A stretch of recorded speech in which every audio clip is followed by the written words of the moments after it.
இந்த நாள் இனிய நாளாக அமைய வாழ்த்துக்கள். நீங்கள் கேட்டுட்ருக்கிறது பார்க்கிங் ஸ்டோரிஸ். இப்போ நம்ம கதைக்குள்ளே போகலாம். ஒரு ஊர் எல்லையில் ஒரு ஓரமான இடத்துல ஒரு தெருநாய் ஒன்று வாழ்ந்துட்டு இருந்துச்சான். அந்த தெருநாய் அதுக்கு யாராவது ஏதாவது சாப்பாடு போட்டாலோ இல்லை அந்த ஊரில் இருக்க குப்பை தொட்டி அல்லது யாராவது மிச்சம் வைக்கிறது அப்படி ஏதாவது கிடச்சுன்னா அதை வச்சு சாப்பிட்டே வாழ்ந்துட்டு இருந்துச்சான். ஒரு நாள் அது வழக்கம் போல் ஊருக்குள்ளே சாப்பாடு தேடி போகும்போது ஒரு கறிக்கடையை பார்த்துச்சு.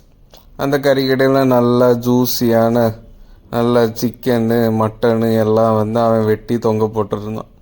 இதை பார்த்தோன்னே இந்த நாய்க்கு நாக்கெல்லாம் ஊற ஆரம்பிச்சிட்டு சரி இன்னும் உள்ளேயும் பார்த்தா அந்த கடையில் அந்த டைம் யாருமே இல்லை.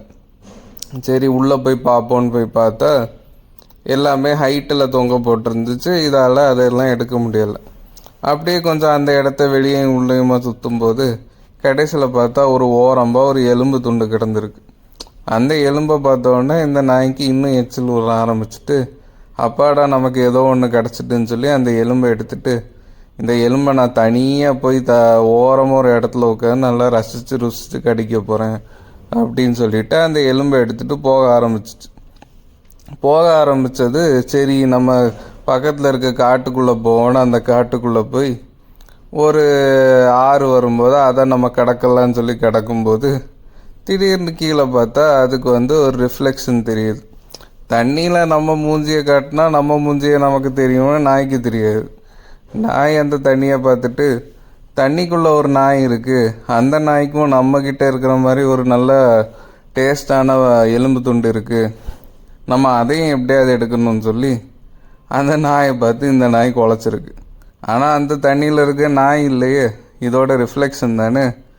இது குலைச்ச உடனே இதுக்கு வாயில் இருக்க எலும்பும் அந்த தண்ணிக்குள்ளே விழுந்துட்டு அப்புறம் தான் இந்த நாய்க்கு உணர்ச்சியே வருது, அது நம்மளுடைய ரிஃப்ளெக்ஷன் தான், அது வேற ஒரு நாய் இல்லை, நம்ம எக்ஸ்ட்ராவாக ஒரு எலும்பு துண்டுக்கு ஆசைப்பட்டு இருக்க எலும்பு துண்டு போயிடுச்சேன்னு சொல்லி சோகமாக ரிட்டர்ன் கிளம்பிடுச்சான்.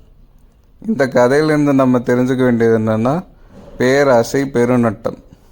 நம்மள்கிட்ட கொஞ்சம் இருக்குன்னா இருக்கிறத வச்சு சாட்டிஸ்ஃபைடாக இருக்க நம்ம கற்றுக்கணும்.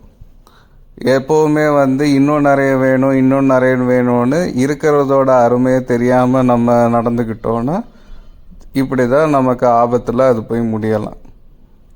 இன்னொரு கதையோட இன்னொரு தடவை நம்ம பார்க்கலாம். பாய் பாய்.